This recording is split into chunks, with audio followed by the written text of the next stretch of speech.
decades, thousands of families from Israel and around the world have celebrated family bar mitzvahs at the Western Wall, a remnant of our holy temple, where all Jews are invited to pray.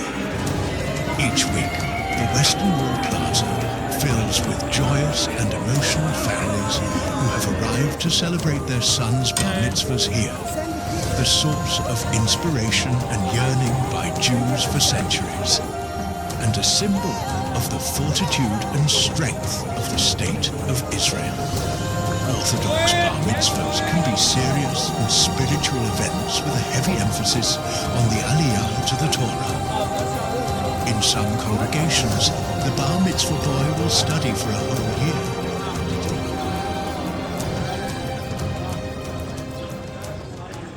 Gideon Spring, or Harrod Spring, is on the northern side of Mount Gilboa. Then Gideon and all the people who were with him rose early and encamped beside the spring of Harrod. And the camp of Midian was north of them, by the hill of Moreh in the valley. So he brought the people down to the water. And the number of those that lapped, putting their hands to their mouths, was 300 men. But all the rest of the people knelt down to drink water.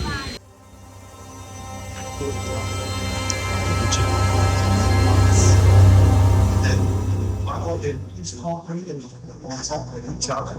But here we go. This is the original of the Korea.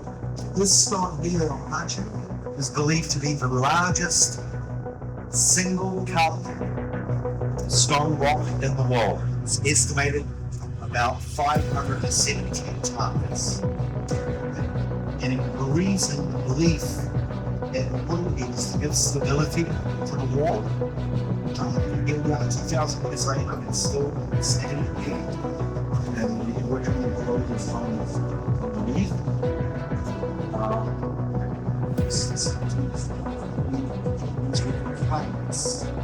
So that plants and stand on it, you can shift them above. And then these pieces were used for ropes for when they wanted to carry. They would use the pulley system. You know what that is? Reducing weight like a bicycle. You've got gears and it reduces weight. So they would use these to put the ropes and carry stones. There were other ways that they move stones.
Some of the Jews in Israel releasing white and blue balloons for a celebration, weddings or bar mitzvahs.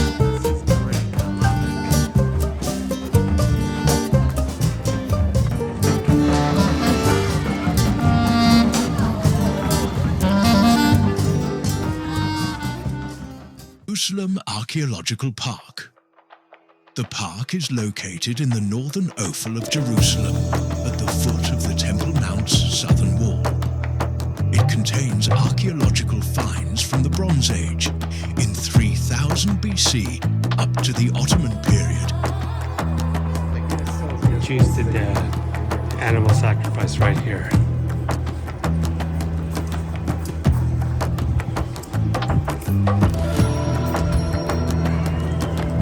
Now, you see here it's stones there with water. Okay. Inside, the Jews did their animal sacrifices.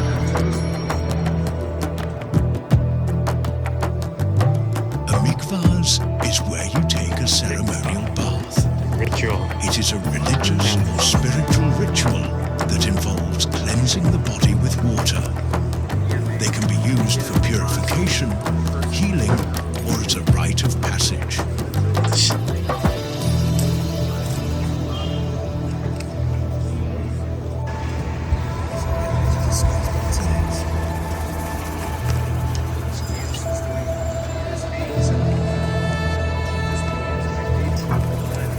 This site is where Jesus walked on to the Temple Mount. These are probably the same stones he walked on.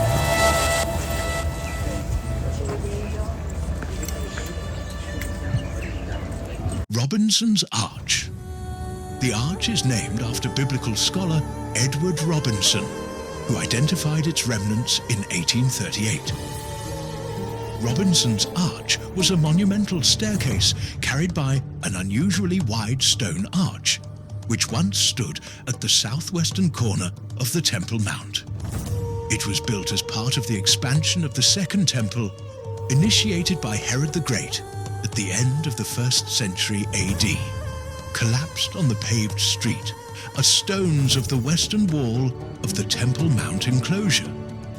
They were hurled down by the soldiers of the Roman legion after the destruction of the temple on the 9th day of the month of Av, 70 AD. These are the actual stones thrown down. Amazing they are still here after being here over 2,000 years, and the stones are much older than that. The Zion Gate in Jerusalem's old city walls has bullet holes from the 1948 Israeli War of Independence. The gate is also known as the Prophet David's Gate because it leads to King David's tomb. David's tomb. According to Professor Doron Bar, although the sources for the tradition of David's tomb on Mount Zion are not clear, it appears that it only began to take root during the subsequent early Muslim period. Apparently, the Christians inherited this belief from the Muslims, and only at a relatively late juncture in the city's history were the Jews finally convinced as well. Ora Limor attributes the localizing of the tomb on Mount Zion to the 10th century transition from the liturgical celebration of the founding fathers of Jerusalem, King David, the founder of the dynasty and capital city.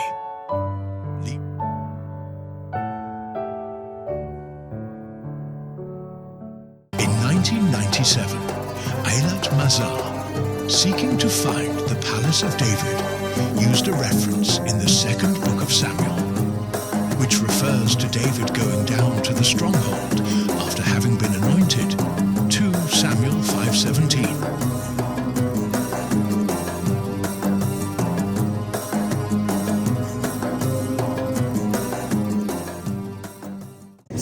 Where the temple would be built 30 years later.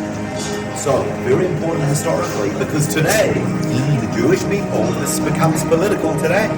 When people from different religions say Jewish people, they have no historical connection or right to that land, and we actually have an ancient document. It says one of our forefathers purchased it. This is why sometimes the Bible, remember in the movie we saw, he said he's been searching all his life with a shovel and with the Bible. The Bible has very important historical accounts. It also says that David he built a palace for himself. Okay? Why he needed a palace? It's a very interesting theological question, debate maybe. Why did he need a palace? Did he really need a palace? When you consider that he had it in his heart to build God a house, Maybe he wanted to be like the other king. It's over here. Turn your attention on the wall over here. This is called a capital. Now you know they have big pillars and temples, and on top they have capitals. Most of the capitals we've found in land are Roman capitals, okay? Because this was very much heavily occupied under the Roman period. But that is not a Roman capital. That is a Phoenician capital. Now Phoenicia is today's Lebanon. It was also called Tyre and Sidon. That's all Phoenician. So, again, we look at the historical account, the regular book, which is the Bible, and it says this, from 2 Samuel 5, which is the story where David captured the city. This is a Hira, to the past, to David, cedar, tree, carpet.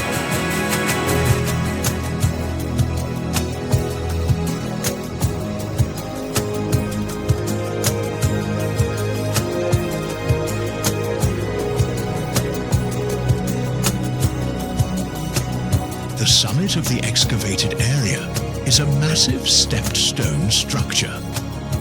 Dating from before the 10th century BC, it is believed to have served as a retaining wall for David's palace or the Canaanite fortress that preceded it. Canaanite Pool, on the way to Warren's Shaft and Hezekiah's Tunnel. We'll be going through Warren's Shaft.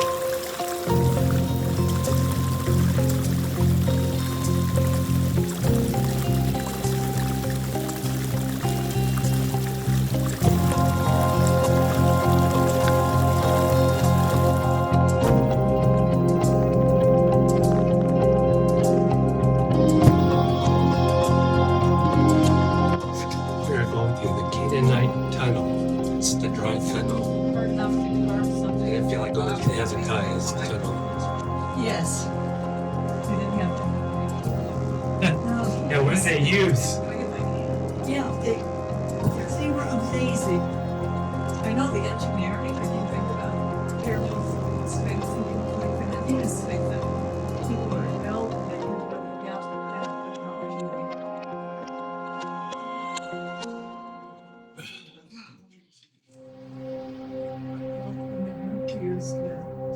Yeah, this ain't too bad. It's good for me to know. Because Yeah. if my suitcase has vanished, or we have my steps. Oh, your suitcase vanished? Yeah, we got 20 minutes to make our connection because we're playing with the lady that was 6 of us on that foot. And when it's going down to the gate, you're only 10 minutes from the only first. A little narrow here. We got 7:45. Yeah, I checked this. Well, the first time we came. Hezekiah tunnel. It's not Hezekiah. Canaanite tunnel on YouTube. If I wanted to see what I was getting myself into. Lost my suitcase. So I was in the same place for 4 days. Oh, I really think 3 days from the road. 3 days from the beginning. Can't be water out like that. Yes, water will get it. Yes, they do. They say that they're on the floor. That's good. And like it feels different. The walls are wet up here. Yeah, careful, you guys. Careful with your hand. There's a little puddle over here.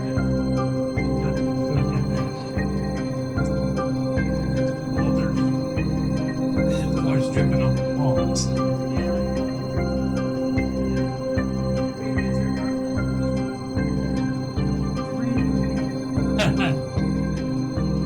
Ooh, it's cold. We're gonna do a little waiting here in the morning. We're gonna put it in our shoes. It's not that bad. No, not at all. Quite refreshing, actually. This is great. Everybody okay? So far. Okay.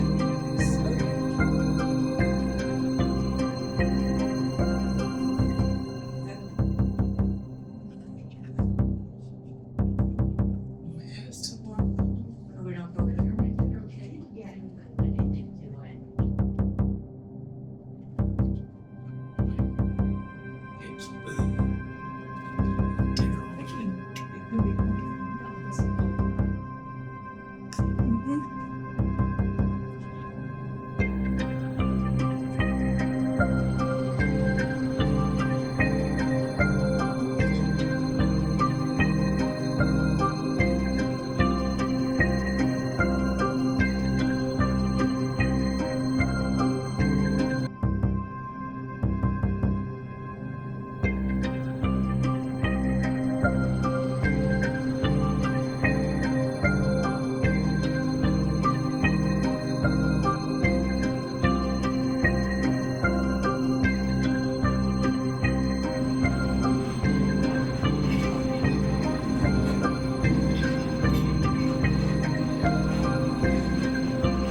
Pool of Siloam.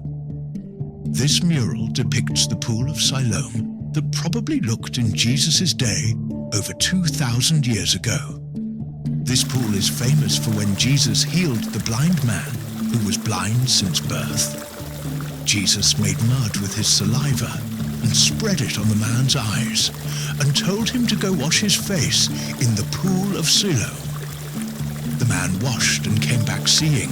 The miracle is an example of Jesus' power to perform miracles. The miracle is recorded in the Bible to demonstrate God's work. The Pool of Siloam was a holy site for Jewish pilgrims. They had to cleanse themselves before they went up to the temple to worship. They used the pool as a mikvah bath.